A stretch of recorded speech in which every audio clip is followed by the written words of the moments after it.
This is how to crochet a Plarn stress ball part 7. We are on row 10 and we are starting the decreases, and I thought I could do something special and do 3 different kinds of decreases. So for the first one, we're going to insert the hook into the first stitch and pull up a loop, insert the hook into the second stitch, pull up another loop, and then we're going to yarn over and pull through 3 for the standard way to do a decrease. Then I'm going to add a single crochet into the next 2 stitches. And then I'm going to do the modified version of a decrease. I'm going to insert my hook into the front loop of the first stitch, pull up a loop, insert my hook into the front loop of the second stitch, pull up a loop, and then yarn over and pull through 3. And now my decrease bump is going to be a little bit smaller.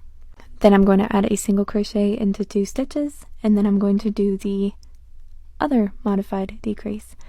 So I'm going to pick up the front loop of the first stitch, and I'm going to pick up the front loop of the second stitch, then I'm going to yarn over and pull through both front loops, yarn over and pull through 2, and now the bump is minimized.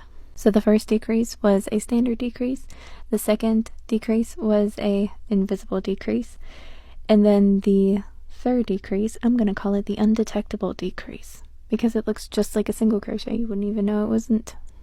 But to repeat the pattern, we are going to add a single crochet into 2, then a decrease, single crochet into, decrease, all the way until we get back to the stitch marker. You should end with just a regular single crochet in the last stitch. Well, technically 2, but you know what I mean. This is not, I said this at the beginning, this isn't a beginner tutorial on how to make a ball. If you want to work with Plarn and make something other than a mat, you probably have to be able to do this without plastic yarn and just regular yarn, and I have a whole video series on that, so I figured I could have a little bit more fun with this one. I try to keep most of my content as beginner friendly as possible, so I hope that you can forgive me for posting something, because I was curious. I honestly was curious just how it looked, and I know it's not easy to follow, so yeah, it's my fault. Totally.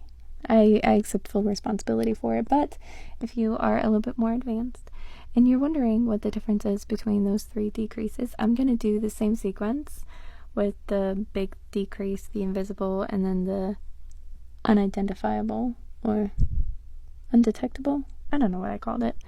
All the way to the end so you can see the difference. So I'll see you in part 8.